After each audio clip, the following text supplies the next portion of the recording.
Buenas tardes, bienvenidos y bienvenidas un día más a esta casa Onda Mezquita 7 Televisión, y como cada tarde a partir de las 6 les esperamos en este espacio Córdoba de cerca, en el que hoy arrancamos hablando de una patología que en esta época del año, en primavera, pues se acrecienta, es mayor la influencia, sobre todo de los pacientes que padecen alergia, y claro, pues en primavera florece, ¿no?, con la época del polen y demás, y son muchos los afectados que llenan las consultas médicas a fin de mejorar su calidad de vida y sobre todo mejorar pues en un momento puntual esas alergias que se agudizan. Para conocer sobre esto, este fin de semana tuvo lugar en Córdoba, en la capital, concretamente en el Hotel Córdoba Center, tuvo lugar el Congreso Alergosur, en el que especialistas y profesionales trataron temas novedosos, conceptos novedosos de todos los ámbitos, entre ellos en el ámbito científico, y también, por ejemplo, se habló de la influencia que tiene la microbiota en esta patología. Para conocer todos los detalles y sobre esos temas centrales en los que se basó el Congreso, le voy a dar la bienvenida a Álvaro Amos. Él es alergólogo y también miembro del comité organizador del Congreso Alergosur. Bienvenido, un placer tenerla aquí.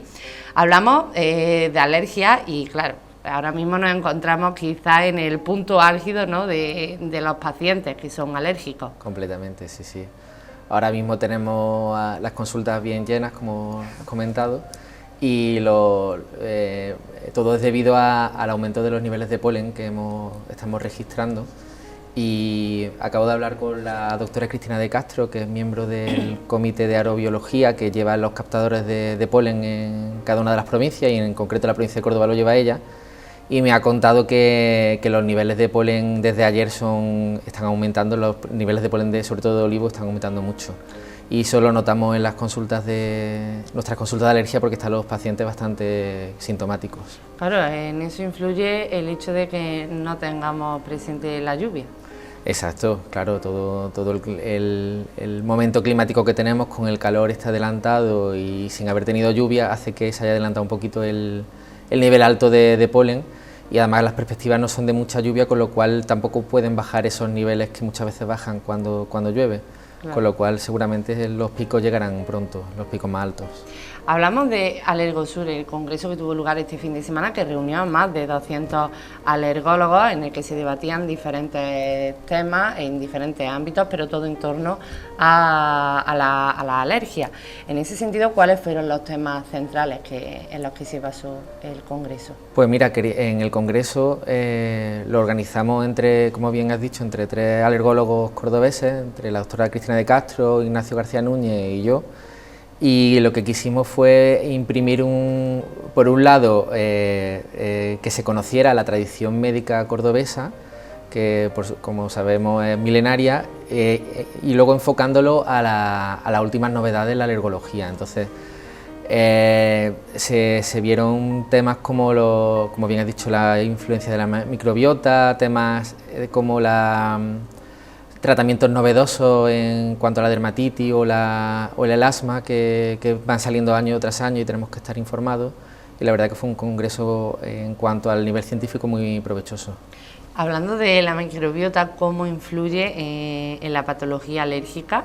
¿Cómo influye en este sentido? Pues es un tema que está muy en los inicios de la investigación, pero sí que se está viendo que en muchas patologías se ven muy afectadas por esa microbiota, y hay estudios muy avanzados en cuanto a la dermatitis atópica, y se ve que regulando esa microbiota pueden regularse muchas patologías, entre ellas la alérgica, que en el futuro nos ayudará a tratar a estos pacientes.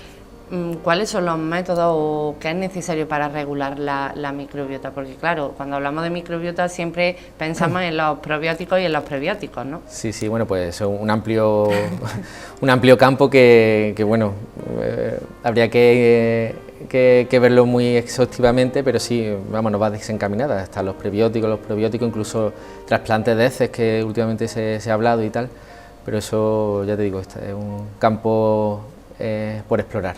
En cuanto a las últimas tendencias en alergología, ¿cuáles son las principales que se detectan? Pues las tendencias son la individualización del paciente y ver tratamientos personalizados, tanto para poder buscar que no llegue a tener la enfermedad.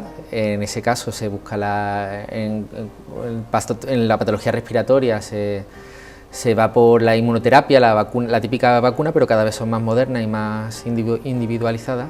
Y luego también tenemos, en cuanto a patologías ya establecidas, tratamientos biológicos que año tras año van saliendo nuevos y vemos que son muy efectivos en determinadas patologías. Cuando hablamos, por ejemplo, de tratamiento y demás, hay una constancia, ¿no?, de prácticas médicas en patología alergológica desde la antigua Roma. En este sentido ha evolucionado mucho. Es cierto que cuando hablamos de alergia siempre pensamos en el asma, ¿no?, en las personas alérgicas al polen, pero por ejemplo mencionaba antes también pieles atópicas, dermatitis y demás.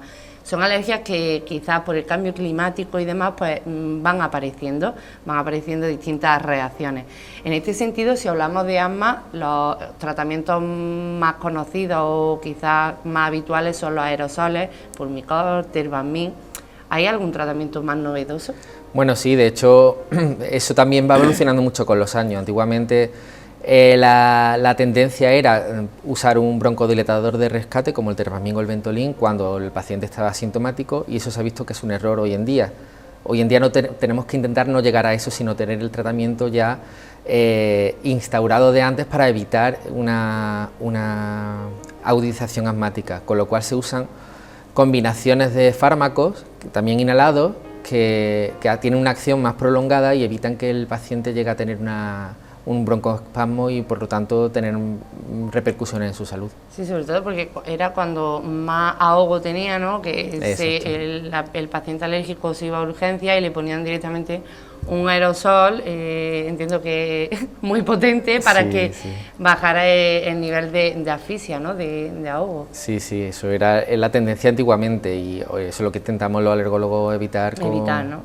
Quizás con un tratamiento de mantenimiento, ¿no?, que claro. evite esos niveles, esos picos. Exacto, ese es nuestro objetivo principal, evitar que el paciente llegue a tener síntomas que pueden llegar incluso a ser graves. ¿Puede llegar a desaparecer la alergia? Bueno, para eso estamos y para eso existen los nuevos tratamientos. La inmunoterapia es la única herramienta que actualmente tenemos para disminuir incluso hacer desaparecer la patología alérgica, y para eso tenemos que hacer un estudio exhaustivo del paciente y ver qué posibilidades tiene de reacción, pero tenemos muchos casos de éxito en ese sentido y los pacientes, la mayoría, mejoran su calidad de vida cuando tienen un tratamiento con inmunoterapia. Hablando ahora de la piel, decíamos dermatitis, demás reacciones, ¿no?, que por ejemplo que salen de la exposición al sol, sobre todo cuando pasan muchas horas, igual no eres alérgico y de repente un año te sale una reacción y ya esa reacción permanece durante toda la vida. En ese sentido, ¿hay también tratamiento? Sí, también, claro, la piel es una patología que produce mucha incomodidad a los pacientes, entonces se estudia mucho. Va por otro lado porque para ellos la inmunoterapia no se ha visto buenos resultados, pero sí que hay tratamientos para dermatitis graves donde los tratamientos biológicos van muy bien. Entonces son tratamientos de uso hospitalario, pero que van saliendo año tras año y tienen muy buenos resultados. Sí, que no es por tratamiento de cremas y demás también. Bueno, claro, también depende de la gravedad. Sí, cremas van saliendo inmunomoduladores que van muy bien, que para dermatitis leve o moderada van perfectamente, y eso hace unos años no existía y ahora sí que tenemos esa herramienta. ¿Qué es lo que se pretende con el congreso? Porque claro, es un congreso a nivel nacional, no solamente reúne a especialistas de Andalucía, sino que lo hace también de toda España. De hecho, en este congreso, que además es la 52 edición, creo, la 51, reunión que se celebraba, ¿qué es lo que pretende? Pues es un congreso que nació con vocación de que nos reuniéramos todos los alergólogos andaluces, pero ha ido adquiriendo importancia con los años y al final invitamos también a alergólogos de todas las comunidades autónomas, incluso algún extranjero. O sea que está teniendo muy buena acogida por parte de la comunidad científica alergológica y el objetivo es reunirnos, intercambiar información y presentar novedades. De hecho, tuvo un programa con una temática muy variada, con mesas redondas, sesiones de trabajo, 27 comunicaciones. y decíamos, ¿no?, los conceptos novedosos pues, que se trataron. De ahí también se deduce, ¿no?, que la enfermedad se encuentra ahora mismo en alza, pero no solamente ahora mismo porque nos encontramos en primavera, sino que en los últimos años se ha visto pues, que se encuentra en alza. Sí, sí, un poco por todas las razones, no solo porque ha aumentado la patología, que es verdad que ha aumentado, sino que la especialidad en sí misma ha adquirido importancia por el desarrollo de nuevos tratamientos y nuevas técnicas que nos han permitido tratar a los pacientes con una mejor calidad. Avanzar toda esa evolución requiere investigación. Claro, claro. De la mano de muchos especialistas, ¿no? Porque en el ámbito de la alergia no solamente el especialista es alergólogo, como es tu caso, sino también ya necesita de neumólogos, de profesionales de todo el aparato respiratorio o incluso dermatólogos. Claro, nuestra especialidad está muy interconectada con neumólogos, otorrinos y dermatólogos, e incluso inmunólogos de laboratorio, y tenemos una conexión constante en todos los ámbitos, tanto clínico como investigador, y nos vanagloriamos de eso, de poder hacer una buena sinergia con estas especialidades. Dado que la enfermedad se encuentra en alza, no solamente porque han aumentado el número de pacientes, sino también por esa evolución, ¿no?, en cuanto a tratamientos, la investigación y demás, ¿cómo se encuentra el número de especialistas en plantilla? ¿Hay déficit? ¿Cuál es la situación? Pues aquí tenemos, como en todos los ámbitos, hay déficit de especialistas de maneras manifiestas.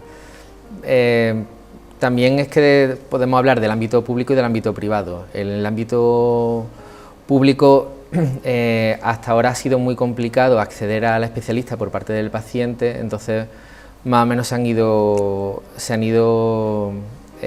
manejando con la plantilla que tenían.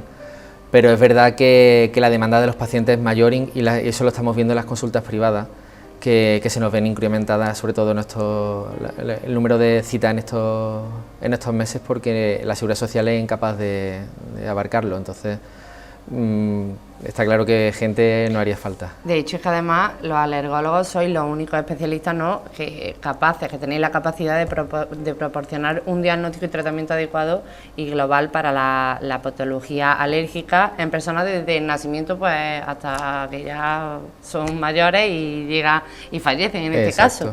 Pero también hay tendencias alérgicas, de alergias, ¿no?, que se producen a lo largo de los años y necesitan además un tratamiento especializado, y eso solamente es competencia en este caso de alergólogos. Exacto. Es verdad que en muchos de nuestros ámbitos nos vemos complementados con compañeros como los pediatras, que ven muchas veces a los niños, pero claro, ellos llegan a una edad que dejan de ver al paciente. Nosotros los vemos, como bien dices, desde el nacimiento hasta el final de sus vidas. Y la patología alérgica es una patología en evolución. Un niño alérgico seguramente será un adulto alérgico, entonces lo razonable es que también lo podamos seguir nosotros, aunque ya depende del caso. Mencionábamos antes en torno a los factores, ¿no?, que hacen pues, que aparezcan las alergias, aparezcan distintas reacciones, y lo que influye, como decíamos, por ejemplo, la lluvia, ¿no?, sobre todo el cambio climático en ese sentido. Sí, el cambio climático nos está trastocando un poco lo que estábamos acostumbrados en cuanto a niveles de polen.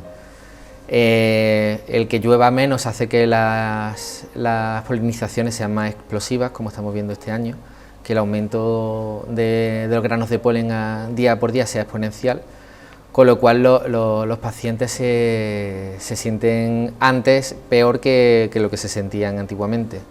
Y encima con la falta de lluvia hace que no tengan tregua, que normalmente cuando llueve un poquito pues mejoran su patología. Claro. En este sentido, y ya celebrado el congreso, ¿destacaría algún tema de los que trataste y te llamó especialmente la atención alguno en concreto? Pues como organizador me gustaron todos, la verdad que estuvo muy completo. No podría decirte ahora mismo ninguno en concreto. Al final de cada uno, ¿no?, se aprende, claro, se saca. Aprendimos de todo mucho, la verdad que estuvo muy bien. Dado los altos niveles de polen que mencionaba, ¿no?, que te ha llamado antes la doctora y te ha dicho que hoy los niveles están el máximo nivel que ha alcanzado el polen hasta la fecha, Y dado pues que aumenta el número de pacientes alérgicos, ¿qué consejos da en este caso a los pacientes para estos días? Bueno, pues para estos días, a aquel que no haya venido previamente a la consulta, que lo aconsejable es prepararte para estos días unos meses antes, incluso desde otoño nosotros ya estamos aconsejando, haciendo pruebas y tal a los pacientes para prepararlos para estos meses, y entonces se le hacen determinadas pruebas por ver si necesitan o no vacuna, por ejemplo, o programarles el tratamiento. Lo suyo es que el que tenga la patología tenga el tratamiento ya puesto. El que no tenga y venga y se encuentre en casa ya con problemas, que no deje la medicación, no espere a tener más síntomas, que empiece ya a tomarla, porque los granos de polen seguramente seguirán subiendo y los problemas pueden ir a peor si no tenemos un control previo. En ese sentido, ya que mencionaba lo de los tratamientos, cuando el paciente pues no va a consulta previamente para prepararse para días como hoy, por ejemplo, hay un medicamento, ¿no?, que toma, que además provoca muchísimo sueño. Bueno, es que dentro de los antihistamínicos tradicionalmente se ha dicho que se ha visto que daban mucha somnolencia, pero han salido nuevos en los últimos años que no, que depende de la persona se recomienda uno u otro.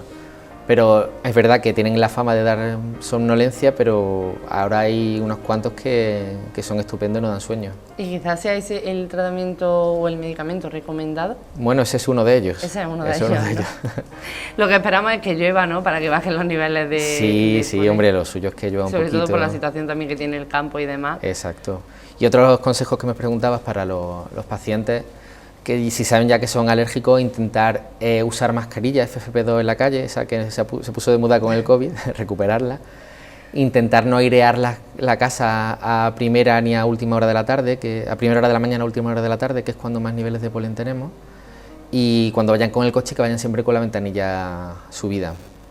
Mencionaba antes, Álvaro, que Córdoba es una de las ciudades, ¿no?, pues que quizás tenga el nivel de polen más elevado. No sé si dentro de lo que es la comunidad autónoma, Andalucía, y ya también hablando de España, sea uno de los puntos, las ubicaciones que sí que haya más afectado. Mira, la persona alérgica es alérgica a lo que tiene su entorno. Entonces, vale. Aquí en Córdoba y en Jaén lo que más tenemos, por supuesto, es el olivo, y es una característica especial que no hay en el resto de España, o hay en menos niveles. Entonces sí que es como muy característico nuestro. Pero la persona alérgica que viva en Málaga o en Cádiz, por ejemplo, son muy alérgicos a los ácaros del polvo, porque son unos microorganismos que viven en zonas húmedas y con temperaturas suaves. Por ejemplo, en Madrid la contaminación, ¿no?